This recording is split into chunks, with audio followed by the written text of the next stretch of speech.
StreamYard. Do your job. Hola, ¿cómo estás? Muy bien, ¿y tú? Así. Welcome to the book club discussion for In a Holidaze by Christina Lauren. Of course, everybody knows who I am because this is my channel, so you ladies want to introduce yourselves? I don't have a copy, so. I am Books and Things with Alicia. You can see my books behind me. Yay. I don't know what else to say, so. And I'm Katie from Kit Kats Can Read. Does anybody want to do the... And here's a nutmeg. I have Harry decided to stay in here with me now. He's just cleaning himself, so. My cats are here. Thank you for popping in. No. Who wants to give the synopsis of the book, or do I have to read it? It's a kind of a long... you have to. Can I do the whole synopsis? Because there is... How about your own synopsis? My short synopsis is Groundhog's Day meets Christmas. Pretty much. Yes. Very much so. The very first paragraph on the Goodreads says, one Christmas wish, two brothers, and a lifetime of hope are on the line for hapless Malin Jones in a Holidaze, the quintessential holiday romantic novel by Christina Lauren.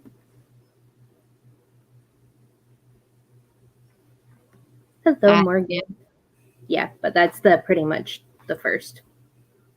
In bold, on Goodreads, that's what it is. And I think it sums it up pretty good. Yeah. So. Yeah. Families go to a cabin. Cabin's going to be sold. Antics ensue. Shit happens. Then time travel of the same day over and over again. Right? Shit hits the fan. And it goes from there. So you guys read it physically, right? Since you have the...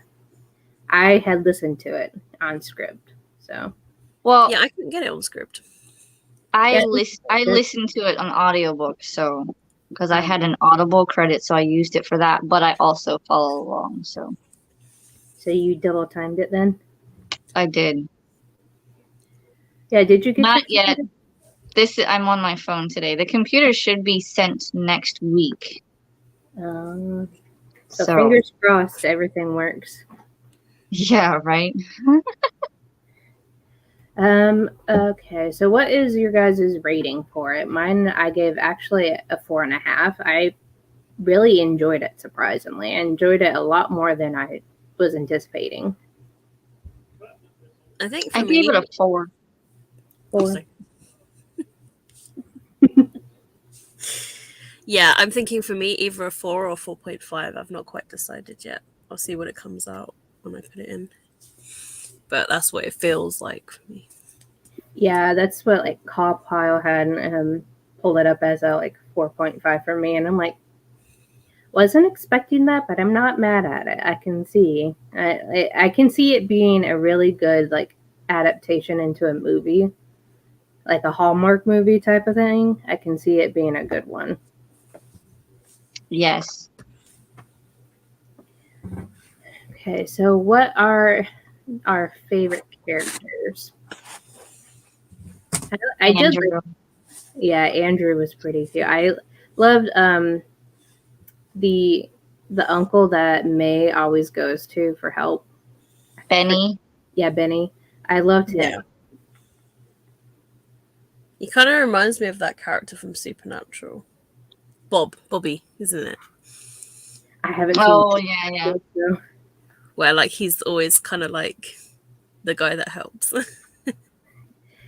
There's always the one side character that's got to be the words of wisdom in the chaos, it seems like. And those always end up being like my favorite ones for some reason.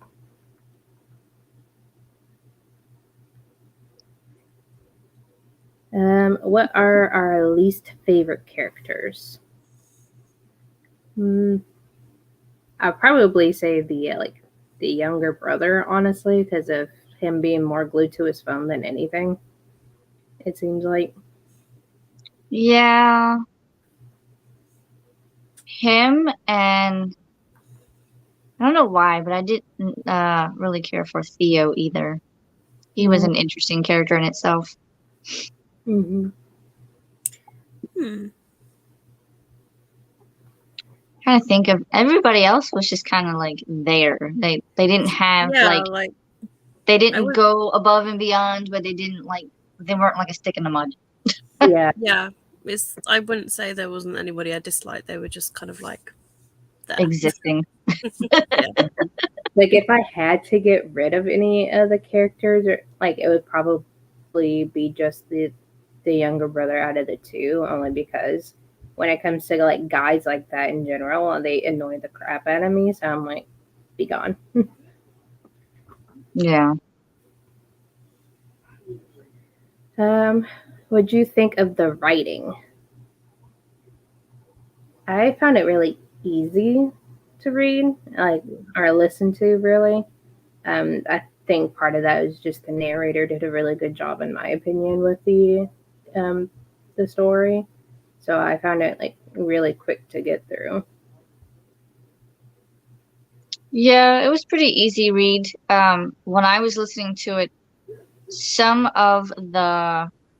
it seems like it was like they recorded it and then they had to record some of the pieces because it didn't seem like it was fluent. But at the same time, they had the actual Australian accent for Benny. Yeah. So that was interesting.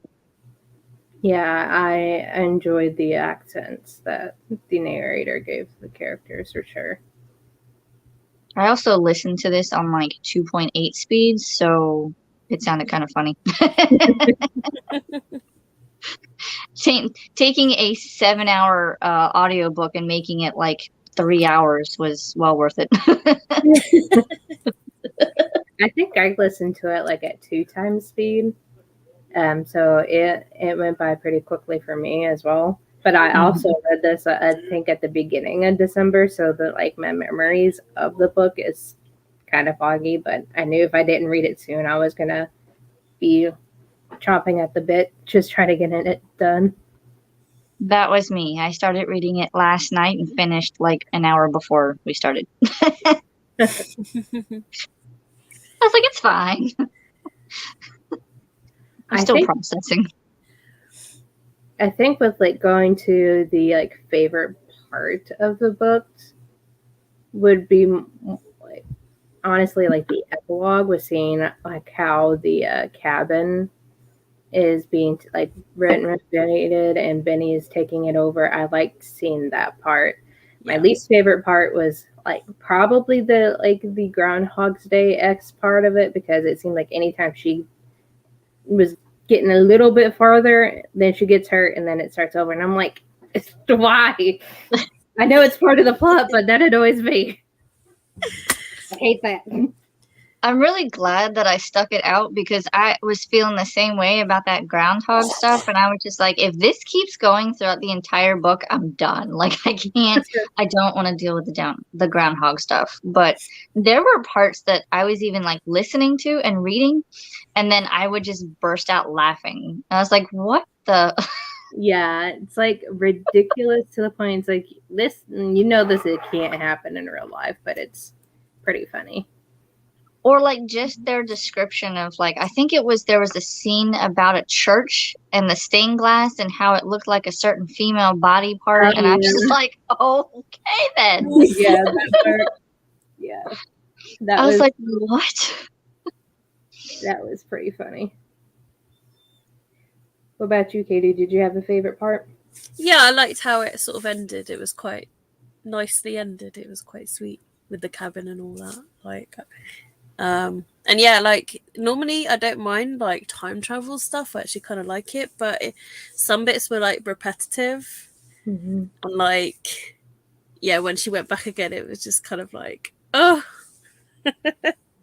Yeah, it's like it happens like a couple of times, it's fine, but like the third time is like, okay, lady, we need to put you in a bubble so you can stop doing this. It's, I think that's what probably knocked it down to like a half-star rating for me, kind of, is because of that repetitiveness. It's like I just wanted like, okay, can we continue on with the rest of the story, please? Would you reread this book?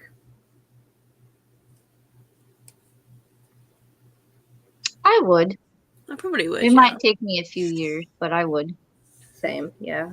I think with it being as short of a read as it is and how quickly, like, just getting through the audiobook for me it was, I can see, like, another, like, in a couple of years around, like, Christmas time again, I would definitely pick it up. Yeah. I would definitely buy this book from my mom because she's a big romance reader, and I can see my mom enjoying this. I would buy this for a friend, but I don't know who. Anybody who reads romantic comedies, I guess. Yeah, I can't see my sister reading this book because I don't think my sister is really into like romance stuff, but my mom for sure. I gave my mom my copy of The Spanish Love Deception. I don't know if she's read it yet, but she's anytime if I want to get rid of a romance book, I just give it to her first. Mm-hmm. Understandable. I feel like this was kind of like not similar to The Love Deception, but this one kind of had that feel to it where things kind of start rocky in the beginning and then by the end you're going, oh, that was cute. Yeah. And this was just that. It was a cute little holiday read. Yeah. Would you like to read another book from this author? I think there's a couple other, like The Unhoneymooners. I definitely want to give a try. I don't really know too many of their books, to be honest.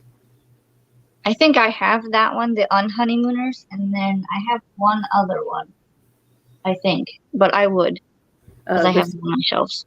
Apparently, I want to read The Soulmate Equation. I'm looking on Goodreads now, and the Honey Don't list and the Soulmate Equation is ones that I have on my list, apparently. Yeah, I would probably read those. I know I have The Unhoneymooners, so I'll read that for sure. I feel like I have one other one, but I can't see it.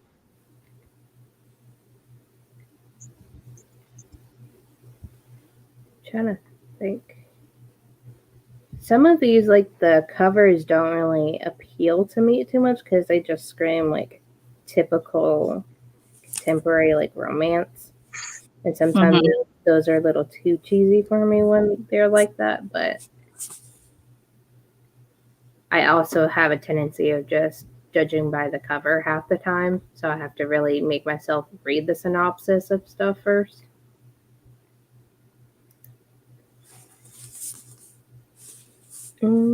Next question is, would you like another book from the world? I just want a novella from Benny's point of view, honestly. I like Benny. Like, I want a book in his point of view, please. Yes. Or maybe like a kind of like what they did with The Spanish Love Deception, where they have the second book from the best friend's perspective. Maybe do Theo's perspective. Yeah, I was gonna suggest that. But like do it in a different holiday, like maybe like what, Valentine's Day or like New Year's or something like that. Yep. Have him find his own girlfriend. Yeah. Yeah, I really thought they were going to end up together somehow. Like when they had this drunken kiss thing, I was like, oh, like they'll end up together because like he'll realize that, you know, he loves her, and but then it was Andrew, and I was like, oh. I don't think she would have ended up with Theo. Like, even though they had the drunken kiss, I was like, that's kind of like a one-time thing. And I was like, but she's been fawning over his brother, so yeah, it's probably going to go that route. So that was a little predictable, but some of the stuff was hilarious. Like when they were building, what is it, Snow Creature Day or something? Yeah, I love the thought of that. It's like I want to do that. Right? Oh, we don't have snow. Yeah, I don't think you can do much with frost half the time. So You know, we could always do it with sand, though. true. Trying to think of what else. 'Cause there was a couple of funny scenes, and I can't remember where they all were. I know one was like when they were doing the snow creature, and they were talking about moisture.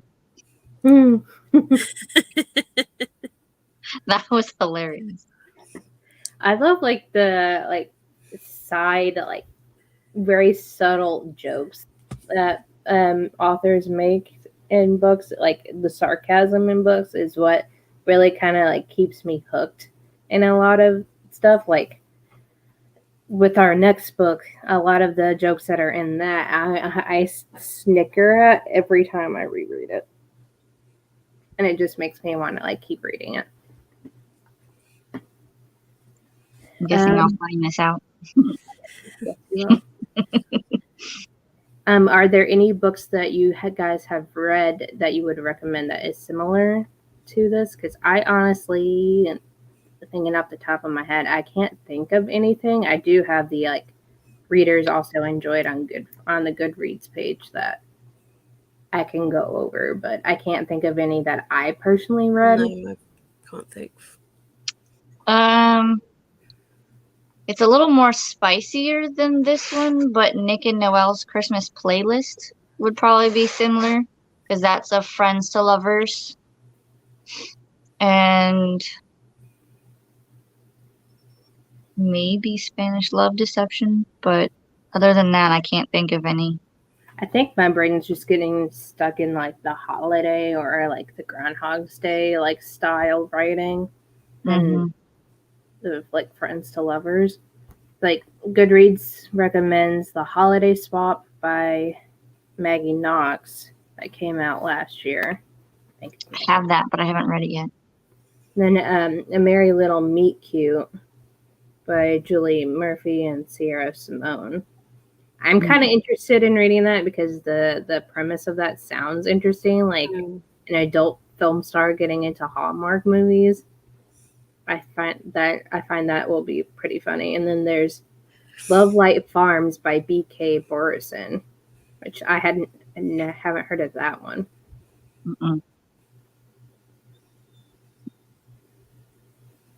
I haven't read enough Christmassy rom-com chick lit books, to be honest. So yeah, same.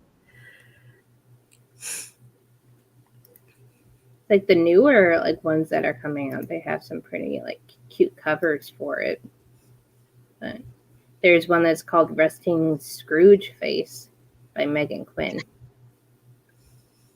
Yeah, we should all read that for December. I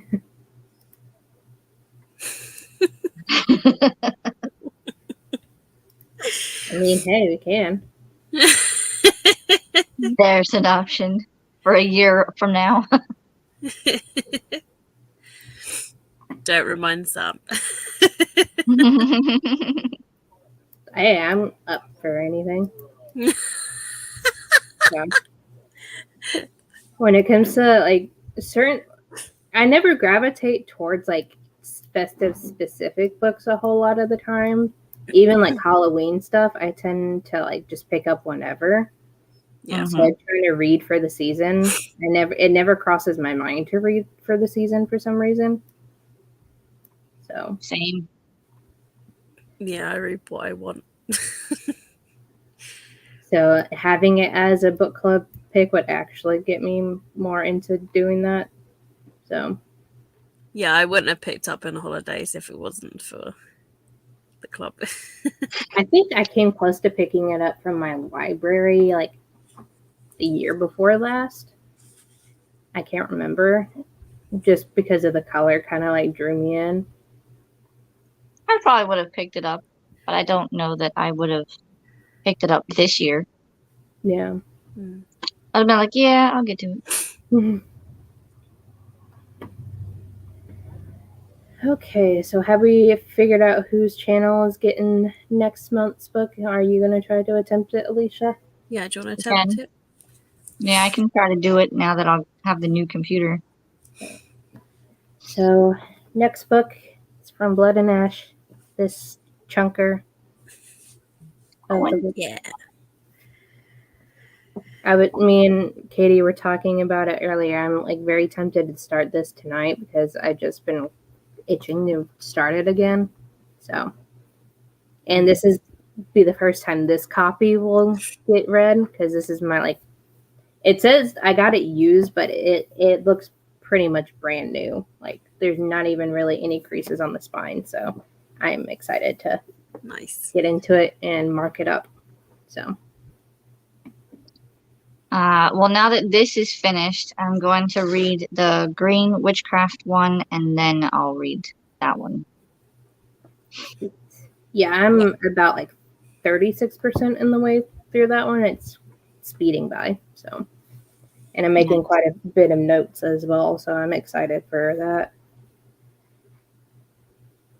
Yeah, is there any other comments you ladies have about the book? Did you guys get a kind of a YA feeling when reading the book at times? Where I forgot how old the main character was? Maybe a little bit at the beginning. I don't know if it was because of the writing style for me, but because it read so easy, I was a bit like, I forgot that she's an adult until there was like something spicy or something. I'm like, oh yeah, like she's actually an adult. Like, yeah, I think I kind of got that sense at the beginning. Yeah. But when it starts getting like once they start hiding in the closet, especially some like those parts, I'm like, oh yeah, this is adult. Yeah, that's what I mean. Like when I got to those bits, I was like, oh yeah, it's an adult. But yeah, when it first started off, it felt like the writing style came to me like, oh, like this is quite easy. Like this could easily be a YA book. Do you know what I mean? Yeah. It could until they said that one of the characters was like in his 50s, and I was like, oh, okay. we're not in the young adult world. These people are like grown up, and then they're talking about the twins and her little brother, and her brother's only like 16 or 17, and I was like, yeah, well, okay, where are we going? Yeah, like when she goes little brother, and I was thinking like, oh yeah, he's 10, but he's actually 17. Yeah. And then at one point they said that she was like 26, and I was like, okay. Now we know where the mindset is. Yeah. I was like, oh, okay. Yeah. I mean, I like that it reads quite easily, but yeah, it could have been a YA book. Yeah, I think sometimes I or even new adult.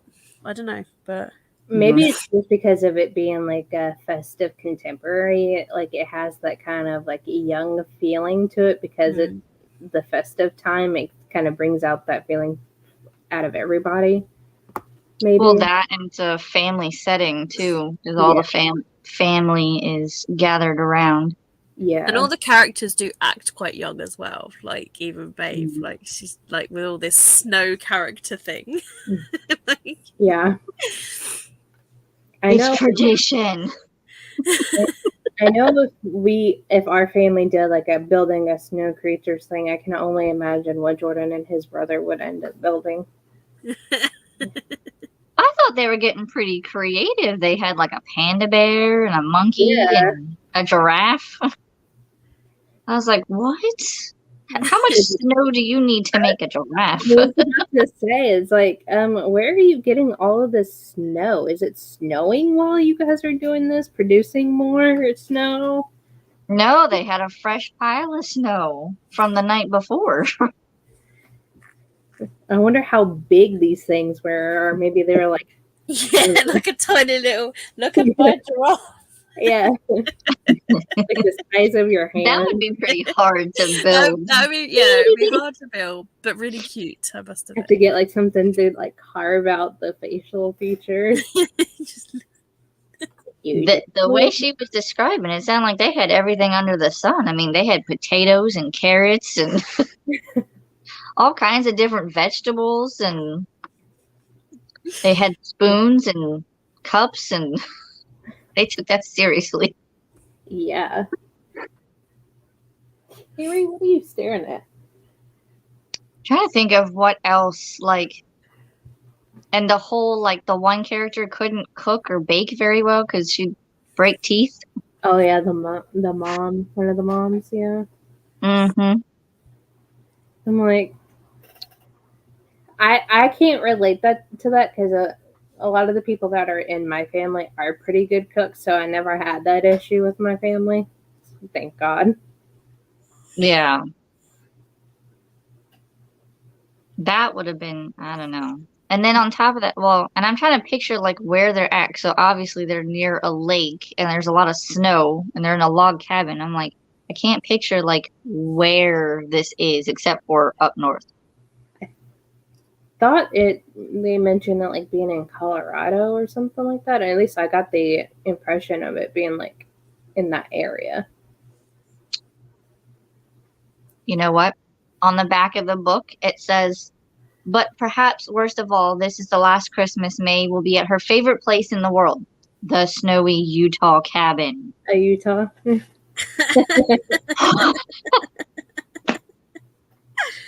Okay, so that's like north, but not quite. Like, I don't picture Utah when you see snowy cabin. Utah cabin. Yeah, for some reason I was thinking Colorado, but maybe it was. Or even like Michigan, like somewhere cold. I could have swore that Colorado or Denver was mentioned for some reason. Like me, I want to say Denver was mentioned because that's where Andrew lived. That's what it is. Yeah. Andrew. I know. Maybe Helen Huang's books would be good ones to recommend as well because she's quoting the back of the book. Ooh.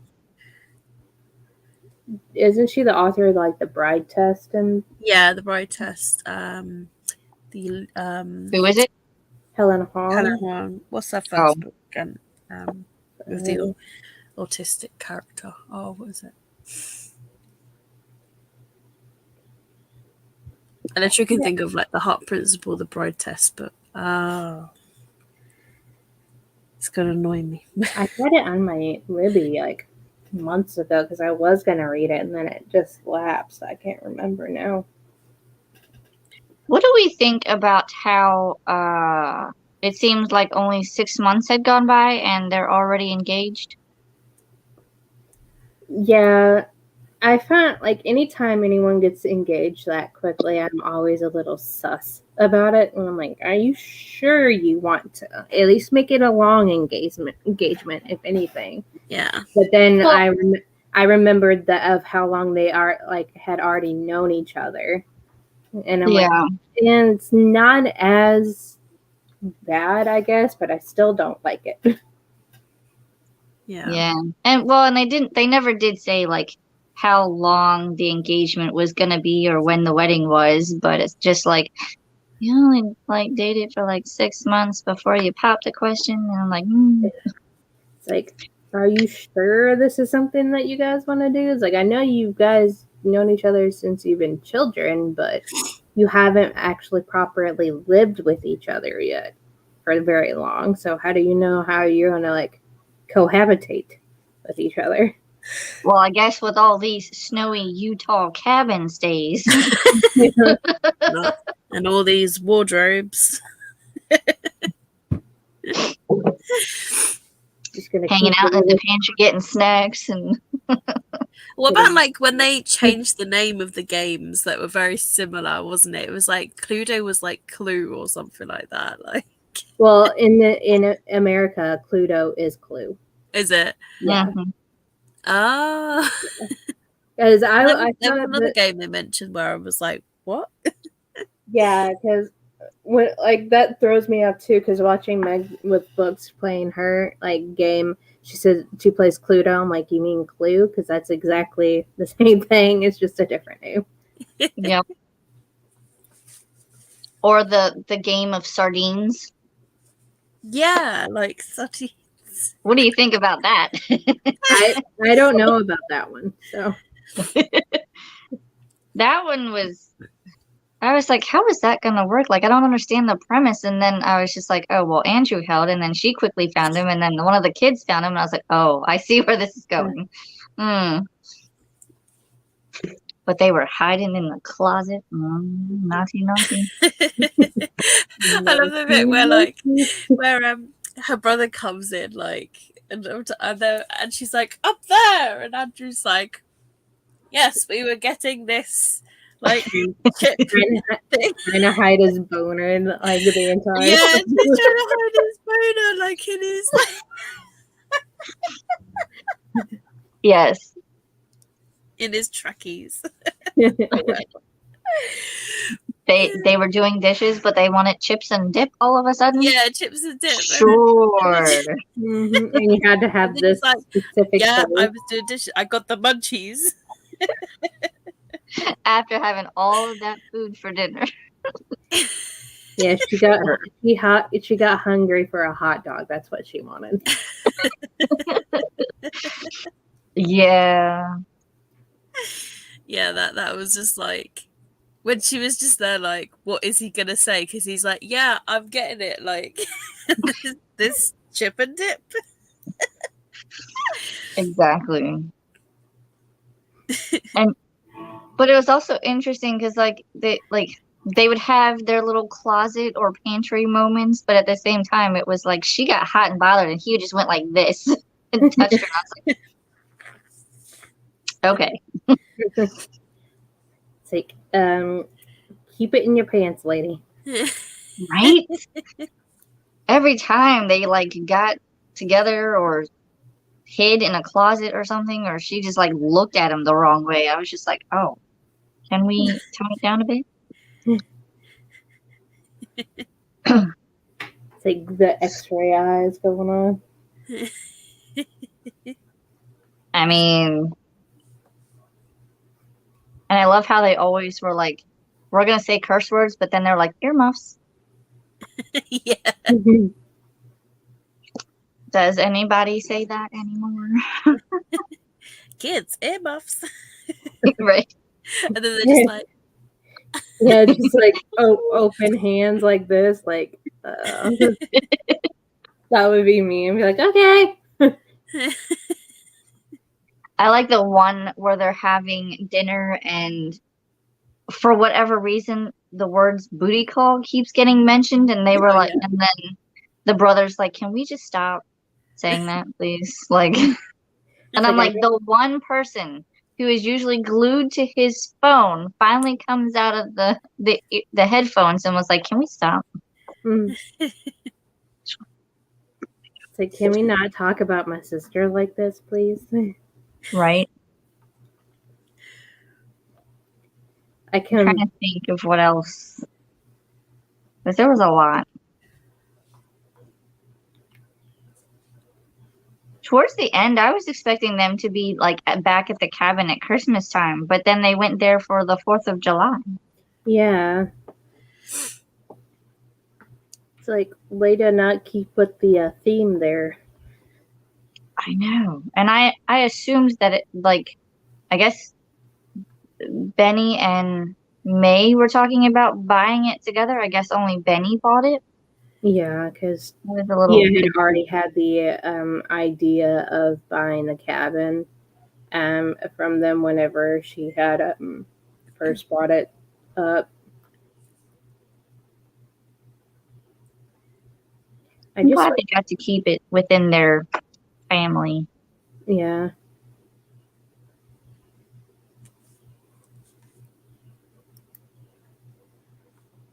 And Christopher Walken. Everything about Christopher Walken in this book. Oh, Lord. It's like the first time that was mentioned, I was like, ew.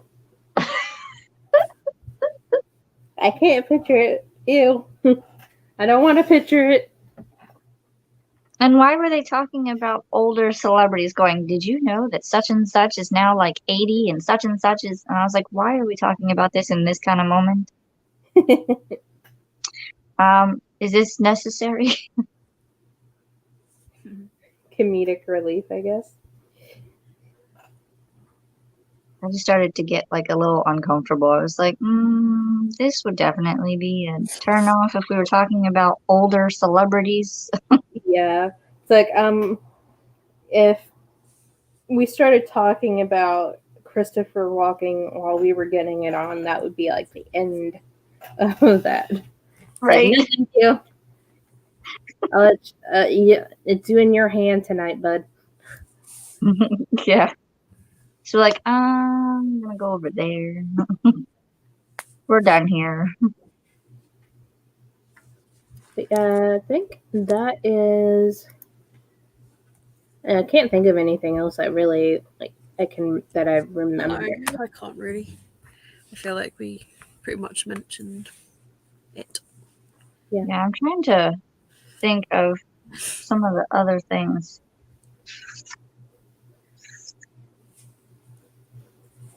There was a lot of awkwardness throughout. Mm-hmm. I don't know if you guys had it, but mine had little mistletoe on the beginning of the chapters. Yeah. That was one of the things. Why did that one lady keep moving the mistletoe? I think it was like one of those traditions of like trying to like get people unexpectedly. I thought that was pretty funny though at the end. Mm-hmm.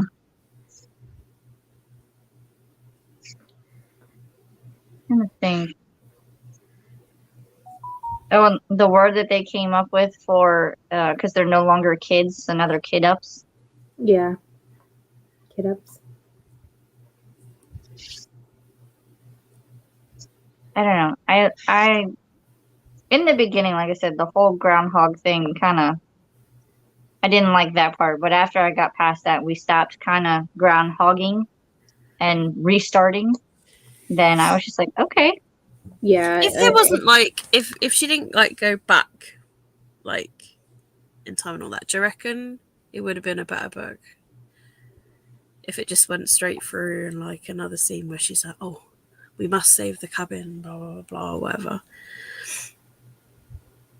If anything, if the slip down the stairs type of one, if that wasn't in there, because yeah, depending on how you fall, I can see where you can be injured enough to possibly cause like death, but you have to hit pretty hard and in a certain spot to do that. So if But the that branch one got me weird as well. I was like, what? yeah, like a couple of them, it's like I don't see how this is gonna how it would cause her to like go back. Like the car at the beginning of it, like being hit. Yeah, I can see that being one that cause it. But other than that, it's like there's really no point for her to keep going back because yeah, she would be like injured, but I don't think severely enough to warrant having to go back. Maybe it's just a hit on the head or something that had to do it. Yeah. That's kind of what I didn't understand too, is why she kept going back. I need more details, please. And like the way that what she said at the beginning that caused her to go back, the way that it was worded, it's like this doesn't seem specific enough to cause the like having to go back kind of thing. It's like the universe is wanting her to like fix something. It's like, what should she fix? Not kiss the one brother at all? Are you sure it's like wanting to go after the other brother? What's going on here? Maybe that was just it. Maybe the universe was like, nope, you went after the wrong brother. Try again. Yeah. But it said that she did everything because of a wish. So maybe she got her Christmas wish. Maybe. But how often do you have like a story or a Hallmark movie go, oh, she made a wish. Let's give her everything that she wants, but she has to figure it out. Yeah. That part wasn't really like, does that happen? No. But other than that, it was good. Yeah. Since it got a 4.5, and like for me, I can definitely see myself in a couple of years giving it like a reread and seeing how I feel about it in the future. See if like the groundhog thing really bothers me enough to like knock it down another half star or something like that. But And thinking about her just spur of the moment, like, I'm going to email my boss and quit my job. oh yeah, Did the boss ever actually get the email? Because if she's Yeah, we being never- reset, I don't know.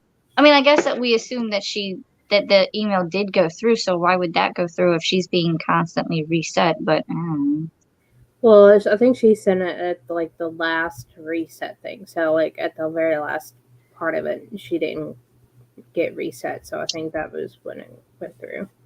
that makes sense. Because didn't she send it when they were like standing outside, like the The store? Christmas trees. Yeah, trying to find a Christmas tree. So yeah, That makes sense. I like the part about them like finding the most misshapen Christmas tree as well. Yeah. Like it reminded me of like the Friends scene where Phoebe's like, take this tree's like small and weak and rather than the big ones. The Charlie Brown tree. I honestly, I'm like that. Is like I always try to find the pitiful looking trees because I feel bad for them. I'm like, but it needs a home. And Jordan's like, no, we're going with this one. Need a nice big full tree. Nah, just that. I think that's it. I can't think of anything else. So we didn't choose an actual date for the next live show, right? Yeah, I was gonna say, would it be the 11th of February, Saturday? Is that the second Saturday of the month? Because the first Saturday is really short, if that makes sense. Like, it's only 1, 2, 3, 4. Yeah, because the first Saturday is the 4th. Yeah. Because obviously February's such a short month. It's just like the first week's like 4 days. Or 5 days. And then I mean, I could do it, but I would like more time, please. Well, yeah, this is what I mean. Like, from Nash, like the only week that I can't do is the 13th to the 19th because that's my show week. I mean, because the only other Saturday is the 25th. Well, the 11th is good for me. I think the only thing I have planned is like my crafting chat live, which I can always push that back or forward whenever. So sounds good to me. That good stay, because I know February 25th is the second is Crush, the Crush discussion. Yeah, so we'll just stick to the 11th and then okay, so the 11th, and you're still doing it, Alicia? Yes. Yeah. On the new computer. I know. I'm so excited. I'm gonna do some tests as soon as I get it, so hopefully it'll not give me any problems. I always remember, like, a few months ago, you're like, I will get a new laptop. I will.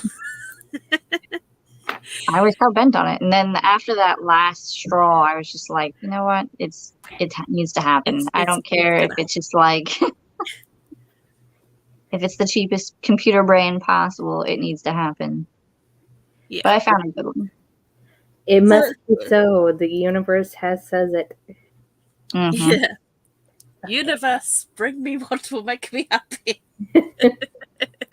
I told Alan, I was like, I need to do this and I'll figure it out later. And he was like, okay. He's like, are you actually going to use it? Yes. yes, I am. Mm-hmm. All right. So I'm going to make sure that I get my use out of it. Yeah. So February 11th, 1 p.m. Central, 2 p.m. Eastern, and whatever it is for you, Katie. That was like 7. Seven. That's how I remember. It's like 1, 2, and 7. Yes. 1, 2, 7. Yeah. And the book is From Blood and Ash by Jennifer L. Armentrout. Yay. Yeah, yeah. So excited. I can't wait to reread it, actually. Yeah. Okay. All right. Well, thank you, you guys, and that showed up in the comments for hanging out with us. And until the next live, we'll see you guys later. Bye. Bye.